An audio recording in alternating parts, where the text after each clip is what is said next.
श्री स्वामी समर्थ. नमस्कार मित्रांनो, आज आपण पाहणार आहोत मे 2026साठी वृश्चिक राशीचे राशी भविष्य. मे 2026मध्ये तुमचे कार्यक्षेत्र, आर्थिक परिस्थिती, आरोग्य, वैवाहिक जीवन आणि पारिवारिक जीवन कसे जाईल हे पाहणार आहोत. त्याचबरोबर उपाय देखील सांगणार आहे. व्हिडिओ शेवटपर्यंत पहा, तर तुम्हाला उपाय काय आहे ते समजणार आहे. मे 2026च्या मासिक राशी भविष्यानुसार या महिन्यात सूर्य तुमच्या 6व्या आणि 7व्या घरात असेल.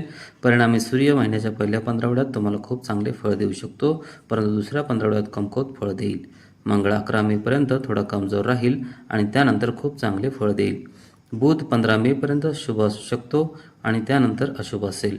तसेच 29 मेनंतर 3 दिवसासाठी बुध तुम्हाला चांगले फळ देण्यास सुरुवात करेल. गुरु 8व्या घरात असेल, त्यामुळे गुरु अनुकूल फळ देण्यास असमर्थ दिसतो. तर शुक्र 14 मेपर्यंत 7व्या घरात राहणार असल्यामुळे मिश्र फळ देऊ शकतो. हे लक्षात घेण्यासारखे आहे की शुक्राचे 7व्या घरातील गोचर चांगले फळ देणारे मानले जात नाही, परंतु स्वराशीत असल्याने ते मिश्र फळ देऊ शकते. दरम्यान या महिन्यात शनी तुमच्यासाठी अनुकूल नसेल आणि राहू व केतूची स्थिती देखील वाईट असेल. त्यामुळे मे 2026 हा महिना वृश्चिक राशीच्या लोकांसाठी संमिश्र स्वरूपाचा असेल.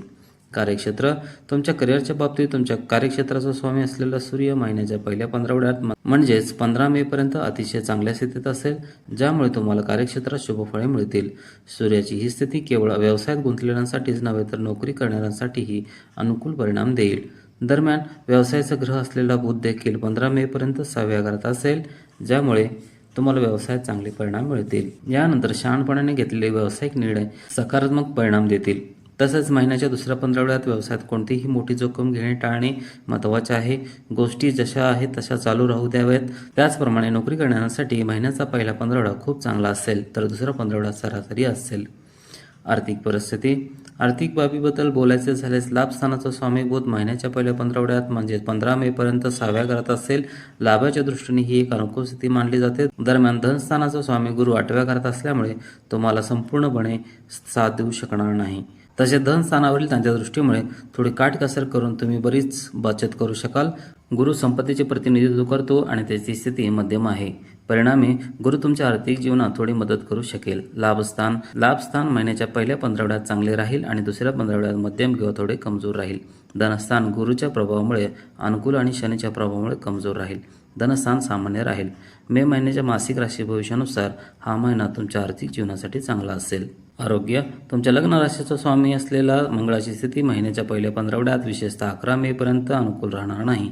या काळात मंगळ आणि शनी यांची युती होईल, जी एक कमजोर स्थिती मानली जाते.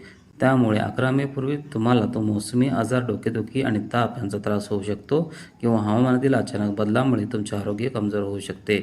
तसेच 11 मे नंतर मंगळ 6व्या घरात स्वराशीत असेल, ज्यामुळे तुमची प्रतिकारशक्ती वाढेल.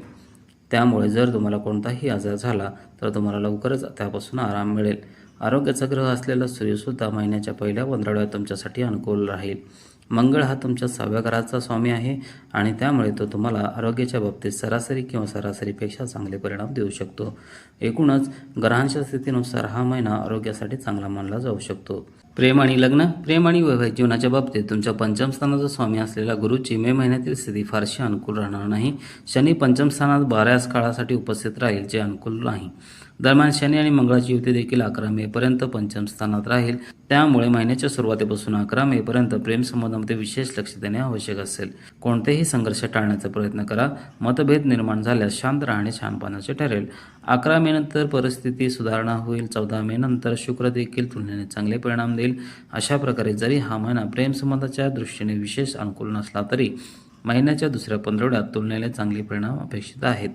संघर्ष टाळल्याने तुमच्या प्रेमसंबंधात सुसंवाद टिकवून ठेवण्यास मदत होईल.